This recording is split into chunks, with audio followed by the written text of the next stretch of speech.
এখন যেহেতু রমজান মাস চলছে সেই উপলক্ষে আজকে বাড়িতেই বানিয়ে ফেললাম খুব সুন্দর একটা ডেজার্ট আইটেম, যেটা কিন্তু তোমরা 15 মিনিটে বাড়িতে বানিয়ে ফেলতে পারবে। তো চলো কি কি লাগছে দেখে নিই। তো প্রথমেই লাগবে সাবুর দানা আর তারপরে কিছু ফল, যেই ফলগুলো তোমরা তোমাদের ইচ্ছে মতন নিয়ে নিতে পারো।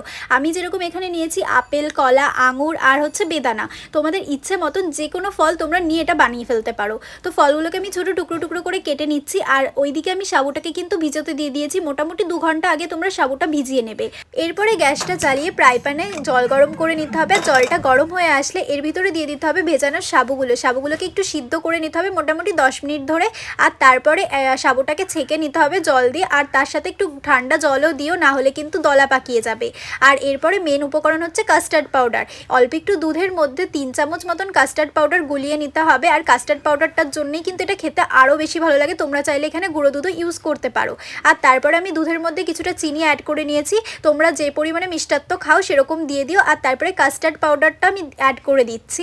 আর এরপরে তোমরা দেখতে পাচ্ছ যে থিকনেসটা কেমন চলে এসেছে, পুরো ক্ষীরের মতন লাগছে। আর কালারটাও খুব সুন্দর এসেছিল। আর এরপর আমি এখন এই ফলগুলোকে অ্যাড করে নেব। আর মাঝে আমি আঙুরটাও কেটে নিয়েছিলাম, যেটা দেখানো হয়নি। ফলগুলোকে অ্যাড করার আগে সাবুটাকে এর ভিতরে মিশিয়ে নিলাম। তারপরে সব ফল এক এক করে দিয়ে দিয়েছি। আর ফলগুলোকে দেওয়ার পরে দেখো যা দেখতে হয়েছে না, খুব সুন্দর দেখতে হয়েছে। এটা একটু ঠান্ডা করে খেলেই না মন প্রাণ পুরো জুড়িয়ে যাবে। তোমরা কিন্তু বাড়িতে একবার ট্রাই করে দেখো।